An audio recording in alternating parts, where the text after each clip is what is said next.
Okay, so this time what we're going to do is we're just going to look at adding some custom fonts to the page, as well as adding what's called meta tags as well. Okay, and all this stuff is actually going to go into our head section up here, and a bit of we'll use the style sheet as well.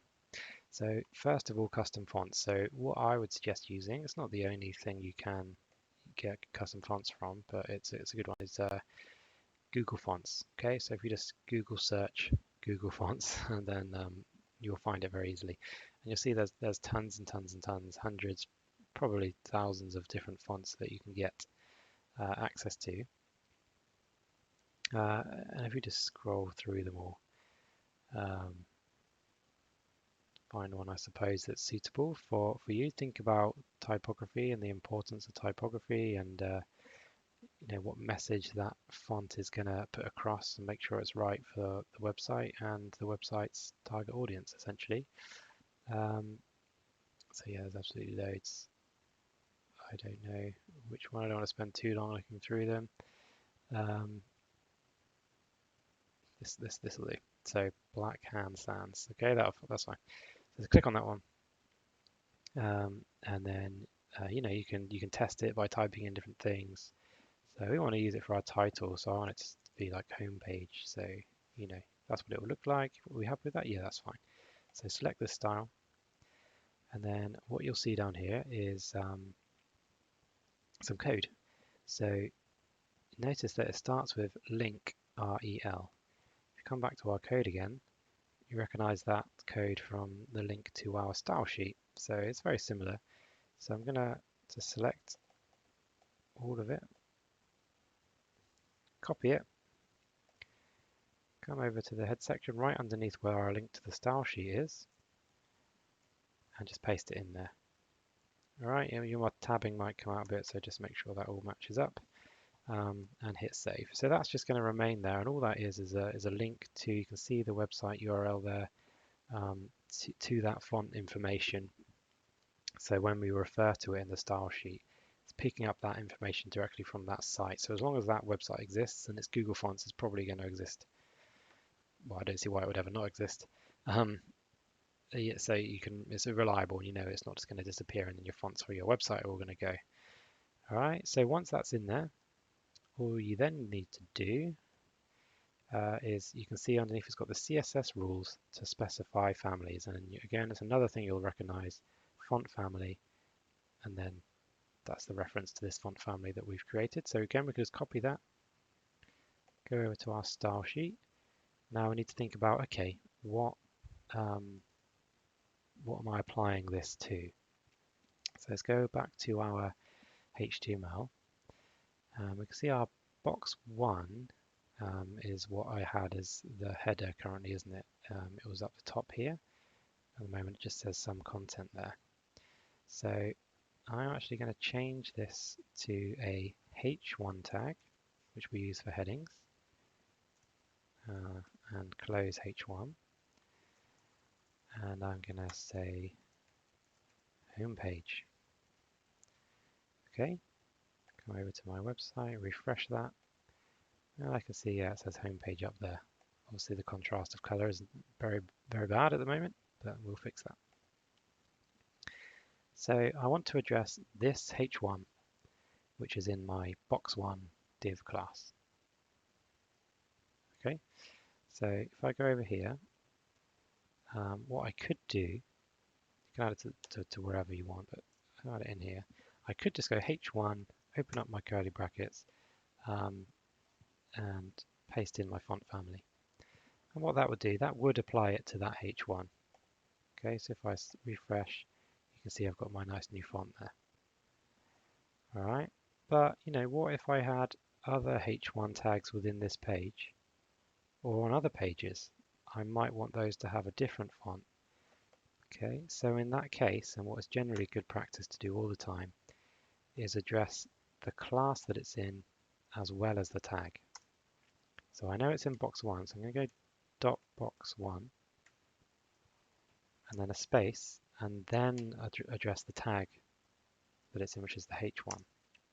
Okay, so when you write the CSS like this, that's the class first and then the tag. So you know this is referring to the tag that is in this class. Okay, so hopefully that makes sense. And then it won't apply to any other H1 tags that you might have throughout the website. I'm going to paste that back in. There's the font family. And then just come back and refresh, and we can see there's nothing's changed, but it's still working. That's the main thing. Okay, beyond that, I want to change the color. So I just can type color, and I'll have it white so that contrast is working a lot better. Okay, and we can see that a lot better now. So also, when I look at my page here, I can see that the heading is right pushed up against the top of the page, which again isn't very nice. And you can also kind of see, if you look at the sides of the browser, you've got this kind of white border going on. Again, a lot of the time you don't really want that. So in the probably in the body here, we can just go margin auto, and that should get rid of that. There we go. I can see that then the jump to the sides. Maybe I'll just quickly show it to you again. Save it without. You've got this border there. Have it as auto, and it goes right up to the edges. All right. How is that for now? So yeah, how do you move this title downwards? So where's my H1? Here it is. So remember when we were moving things, you know, left, right, up or down, we were using like a margin. Okay. So if I type in here, margin, and I want that to be on the top, so it's pushing it downwards. So the margin is going to be placed on the top, and then we can use a pixel value again. So say 50 pixels, save that, refresh that, and it's moved it down. But what you can see is it's actually moving down. It's not moving the text down. It's moving the whole page down, right? Which we don't want to be happening. Okay, so we can change that to padding and retry that. Okay, and now I can see that instead of moving the whole page down, it's moved just the text down, which is exactly what I wanted it to do. Okay, so just be careful when you're using like margins and paddings to make sure you're getting the effect that you want. Okay, so that's fine. So that really that's custom fonts. Okay, so then I could, wherever I've got, you know, so I know I've got some paragraphs in throughout these other ones here. And so in box 2, for example, so I might want that paragraph to be using this font too. So I go box 2, and then it's a P tag. I know that. And then paste in my font family to that, refresh that, and then I can see that that box 2 is picked up on the new font, whereas the others remain the same. Okay, but I don't actually want that, so I'm just going to delete it and save it. Right, so that's custom fonts. Okay, something you'll be using all the time because typography, as I say, is important within your websites.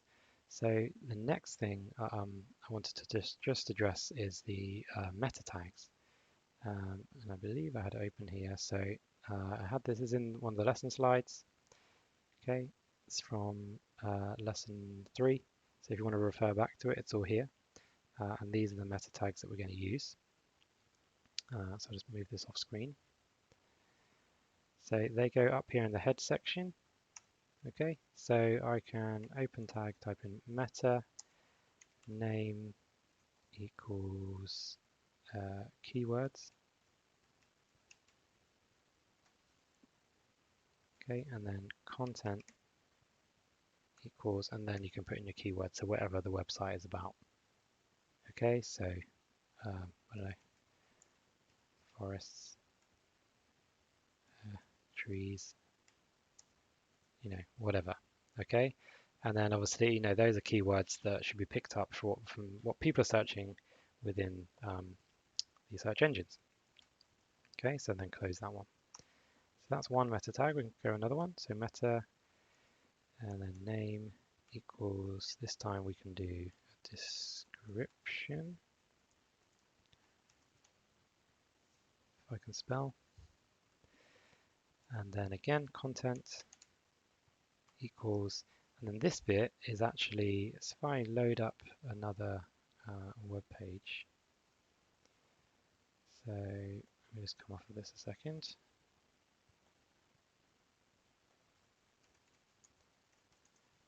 Do a Google search and bring this back down. So just did a Google search, right? And then you've got this description here. Okay, and then it's the same for all of these. So you always have these descriptions of pages underneath. That is what we're defining here. Okay, in this description. So yeah, this is a website about trees. Okay, we want to now see whatever it is that yours is about. Okay, some other things you can do, so that the creator of the page is something that is often done. So meta, name, and do author, content. So that the way that you write the meta tags is generally always the same. And then whoever's created the page, close that one. All right, and then I think the other example, the only other example that I provided that you might want to use is the one that refreshes the page after every 30 seconds or however many seconds you want it to refresh. So meta.